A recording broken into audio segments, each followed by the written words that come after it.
We would like to acknowledge the traditional owners of the lands on which we record this podcast, the Gadigal people. This is their land, never ceded, always sacred, and pay respects to the elders past, present and emerging of this place.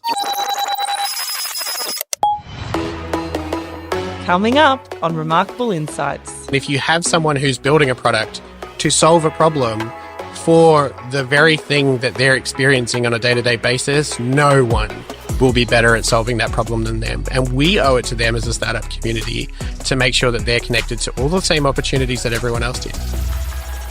Hi, I'm Viv Mullen, host of this podcast about disability driving innovation. Our guest went from a small town in Western Australia to foundation director at one of the biggest and richest companies, Atlassian. Steve King is always on a mission to drive the representation of disabled entrepreneurs, and here's why. Steve, firstly, can we please start with a visual description of yourself? I don't even really know how to describe myself. It's always a bit hard, but I'm just a white guy with blondie brown hair and dark rimmed glasses, wearing some big headphones, which are quite uncomfortable. But yeah, that's me. You're great. And Steve, for everyone listening, has got the world's best smile, so we'll give you that as well. Thank you. Thank you again for coming on and agreeing to share your story and the work you're involved with. And for those who don't have the total privilege of knowing exactly who you are, would you mind just starting off with giving a bit of an intro about who you are, Steve, and how you got to where you are today? So hi, I'm Steve King. I'm the director of Atlassian Foundation for Business Impact. I look after our Pledge 1% initiative, which is really just taking the model that we built Atlassian Foundation with and bringing it out to businesses in the community. We honestly believe that we can really bring more philanthropy and social impact through startups that want to have volunteer time or opportunities to be able to donate or give their products away to organizations that are having an impact. And yeah, we're just trying to find a really good way to do that. Previously, I'd come through the Remarkable program.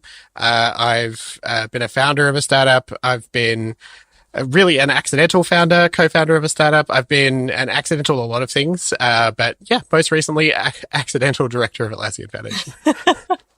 I think that it may feel like an accident to you, but I'm sure you're exactly where you're meant to be every step of the way. I sure hope so.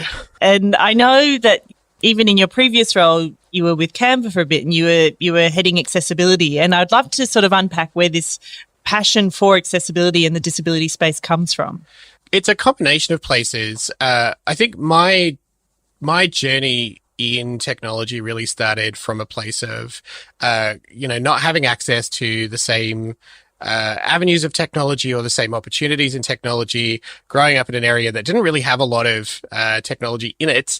I was really quite lucky to have access to the things that I did. And I really kind of made that work, even though it was really not clearly in my destiny at that time. Yeah, growing up and not being able to access the universities and not having a lot of the things that I think a lot of other people would have had. I didn't finish high school. I didn't finish university. I think for me, it really ended up kind of putting a lot of emphasis on being able to access that stuff was really important to so many people, not just people that have the opportunity to access it, right? And I started by doing a lot of work in getting kids into coding and getting kids into technology so that they had access to all the things that I didn't when I was young. And I think it just kind of went from there. I was really privileged to have a lot of people with lived experience of disability in my life as well. So I was able to navigate things with them and understand more about what was actually needed. And as I developed as a product manager and as a software engineer over the years, kind of inversed to that. But as I went on that journey, I was able to see how the decisions that we make in building software and building products actually impact so many people, not just the users that we target, but also the users that we're not actively targeting, and how much of an impact that can have. So that really led me to being more aware of not just digital accessibility, but more from my childhood around inclusion in general and getting people access to the things that they can access to then go and build amazing things, whether it's software, cars, or whatever it is.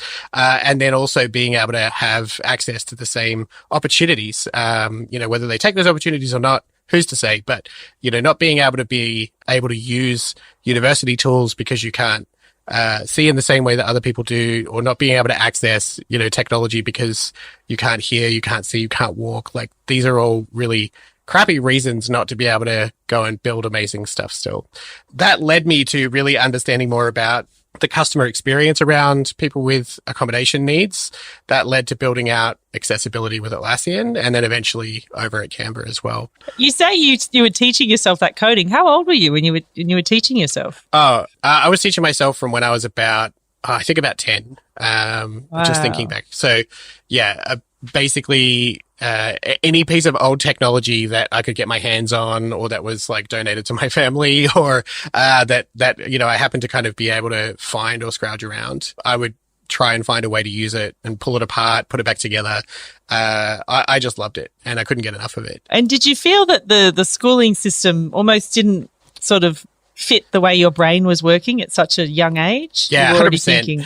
I mean, I found out that I was neurodivergent much later in life than I probably should have. I feel like it was obvious to a hell of a lot more people than me before I got my diagnosis.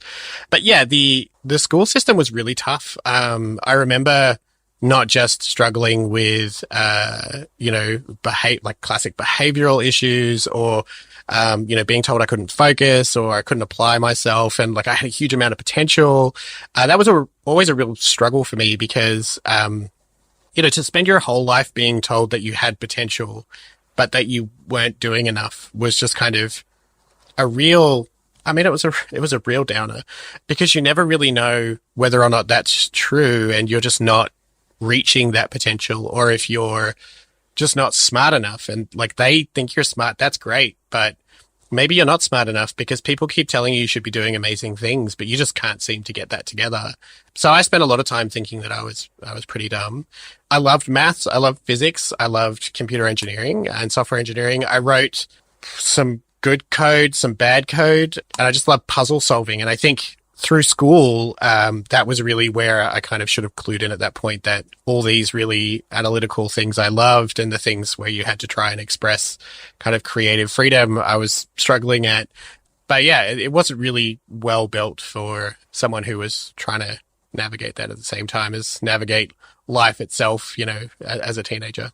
It's so cool. I'm chuffed to know that we can have this conversation and bounce sort of shared experiences off each other. And it's that thing of feeling quite alone in a journey until you realize there's a bunch of really cool people that are in your corner and in their own corners. We're all sort of a quirky bunch doing our own thing, and yet you still sort of feel this I've heard you talk about this imposter syndrome. Can you sort of speak to the process of that sort of doubt and how that transitioned into feeling more confident in what you're capable of? Oh, I don't feel confident at all.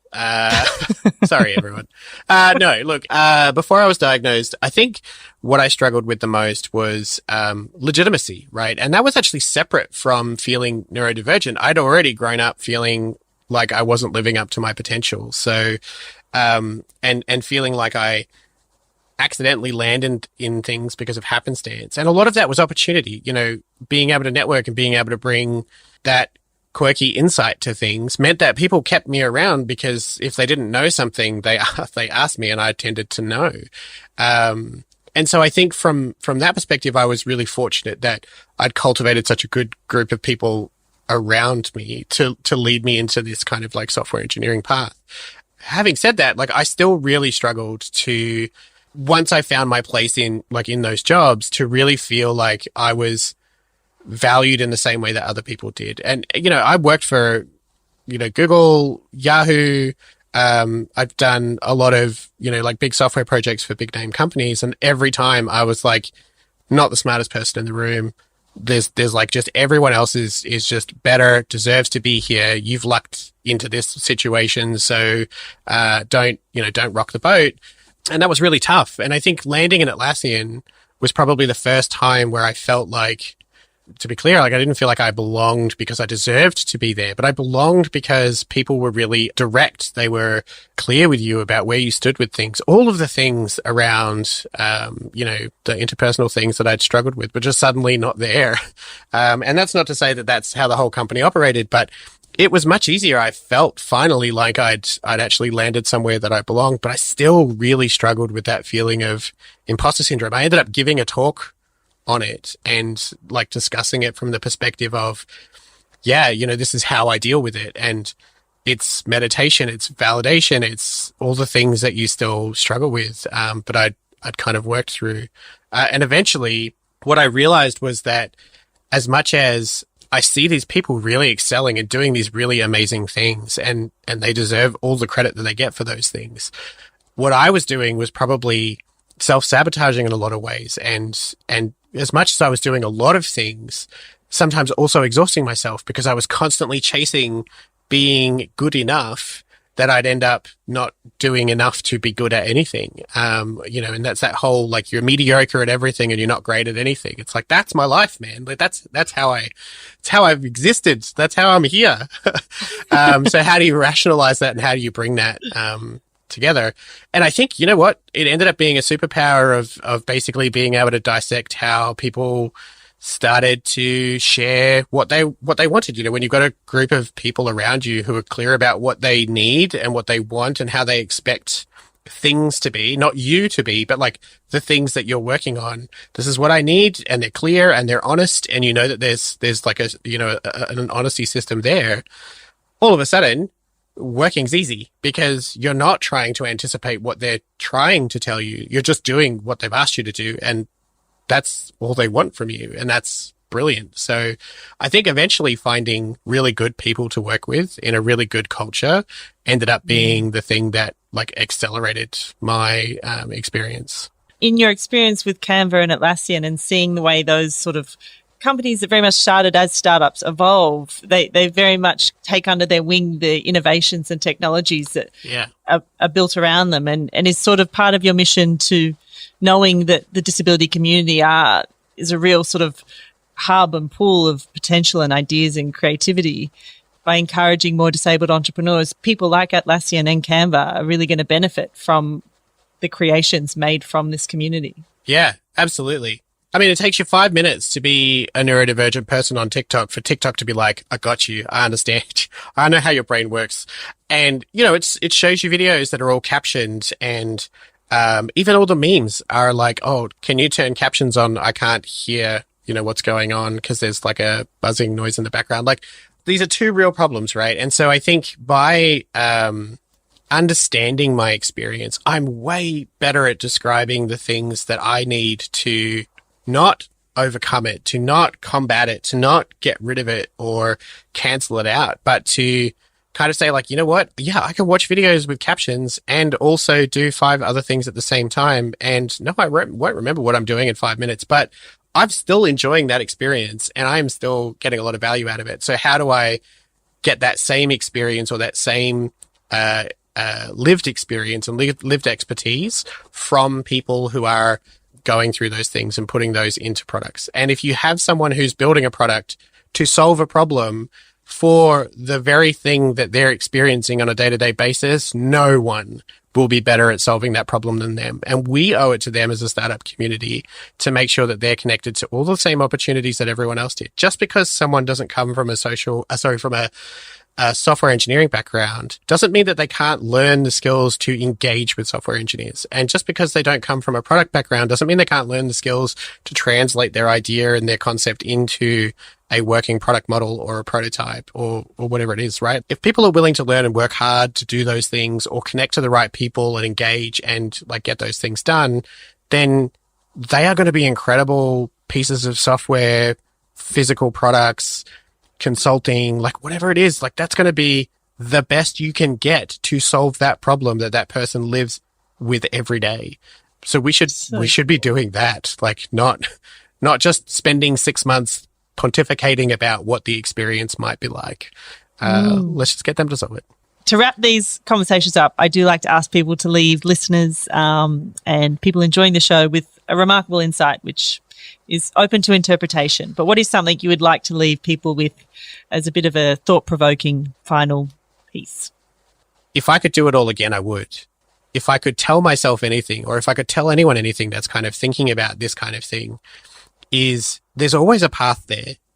I for sure think that if you have the tenacity to understand the things that you need to kind of get into creating a startup, creating an opportunity like we did with the fellowship, some weird combination of both, like that is much easier and much more within your grasp than I think a lot of folks give it credit for. And it's that ability to be able to leverage the community around you for support, the startup community, which are a very giving community in terms of like attention, understanding, and knowledge, like leveraging the right communities and building on that to achieve what you want to is just so very achievable and much more achievable than you think.